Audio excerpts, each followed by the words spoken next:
বিশ্ব চ্যাম্পিয়ন আর্জেন্টিনার বিপক্ষে মাঠে নামার আগেই বড়সড় এক ভবিষ্যৎবাণী করে আলোচনা জন্ম দিয়েছেন কেপ ভার্দের প্রেসিডেন্ট হোসে মারিয়া নেভেস। তার বিশ্বাস, বর্তমান বিশ্ব চ্যাম্পিয়নদের হারিয়ে বিশ্বকাপের অন্যতম বড় অঘটন ঘটাতে পারে আফ্রিকার ছোট্ট এই দ্বীপরাষ্ট্রটি। এমনকি তিনি নির্দিষ্ট করে 1-0 গোলের জয়ও ভবিষ্যৎবাণী করেছেন।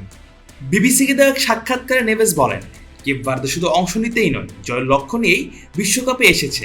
তিনি বলেন, আমার মনে হয় আমরা আর্জেন্টিনাকে 1-0 গোলে হারাতে পারি যখন কোনো দলের ওপর প্রত্যাশা কম থাকে, কিন্তু তাদের মধ্যে জেতার তীব্র ইচ্ছা থাকে, তখন যে কোনো কিছুই সম্ভব।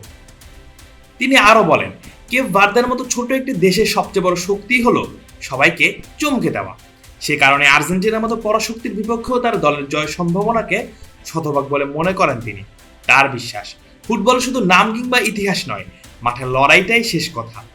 এদিকে প্রথমবারের মতো বিশ্বকাপে খেলে ইতিমধ্যে ইতিহাস গড়ে ফেলেছে কেপ ভার্দে। বিশ্বকাপের নকআউট পর্বে ওঠা সবচেয়ে ছোট দেশ হিসেবে নিজেদের নাম লিখিয়েছে তারা। কঠিন এইচ গ্রুপে স্পেন, উরুগুয়ে এবং সৌদি আরবের বিপক্ষে ড্র করে অপরাজয় থেকে শেষ 32 নিশ্চিত করেছে দলটি। যেখানেই অন্যায় অনিয়ম সেখানেই চলুক প্রতিবাদ। অ্যাটম খাও, চাপার জোর বাড়াও। গ্রুপ পর্বে শৃঙ্খলাবদ্ধ ফুটবল এবং লড়াকু মানসিকতা ফুটবল প্রেমীদের নজর কেড়েছে। ফিফা র্যাঙ্কিংয়ে আর্জেন্টিনার চেয়ে বেশ কিছুটা পিছিয়ে থাকলেও আত্মবিশ্বাসী কোনো ঘাটতি দেখছেন না প্রেসিডেন্ট নেভেস। তিনি বলেন, তার দলের প্রতিটি ফুটবলার শতভাগ বিশ্বাস নিয়ে মাঠে নামবে এবং প্রতিটি বলের জন্যই শেষ মুহূর্ত পর্যন্ত লড়াই করবে। বিশ্বকাপে এসে নিজেদের ভাগ্য নিজেরাই লিখতে চায় কেপ ভার্দে এবং সেই পথেই এগোচ্ছে তারা। দলের প্রধান কোচ পেদ্রো বুবিস্তা লেইতাও মনে করেন, অসম্ভব বলে কিছুই নেই। একই বিশ্বাস দলের মিডফিল্ডার ডেরোয়ের দুয়ার্তেরও। তার মতে এই দল বড় কোনো চমক দেখানোর সামর্থ্য রাখে এবং সেটি প্রমাণ করতে চায় তারা।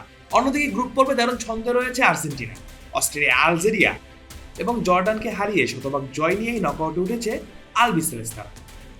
3 ম্যাচে দলের করা 8 গোলের মধ্যে 6টি আবার এসেছে অধিনায়ক লিওনেল মেসির পা থেকে। তাই কাগজে কলমে স্পষ্ট ফেভারিট আর্জেন্টিনাই। তবে শক্তির পার্থক্য যত বড়ই হোক, সেটিকে ভয় নয় বরং অনুপ্রেরণা হিসেবে দেখছেন নেভেস। তার ভাষায়, বিশ্বকাপে এসে চ্যাম্পিয়নদের বিপক্ষে খেলার স্বপ্ন পূরণ হয়েছে তাদের। এখন একই সাহস, একই আত্মবিশ্বাস এবং জয়ের তীব্র আকাঙ্ক্ষা নিয়েই আর্জেন্টিনা মেসির বিপক্ষে মাঠে নামবে কেপ ভার্দে। লক্ষ্য একটাই, ইতিহাসের নতুন অধ্যায় লিখে বিশ্ব চ্যাম্পিয়নদের বিদায় করে পরের রাউন্ডে জায়গা করে নেওয়া। নেভেস আরও বলেন, এই ম্যাচের ফল যাই হোক না কেন, কেপ ভার্দে ইতিমধ্যেই প্রত্যাশার চেয়ে অনেক বেশি অর্জন করেছে। তার মতে, বিশ্বকাপ থেকে বিদায় নিলেও তারা মাথা উঁচু করেই দেশে ফিরবে, কারণ এই টুর্নামেন্টে নিজেদের মিশন দ্বারা অনেকটাই সফলভাবে সম্পন্ন করেছে।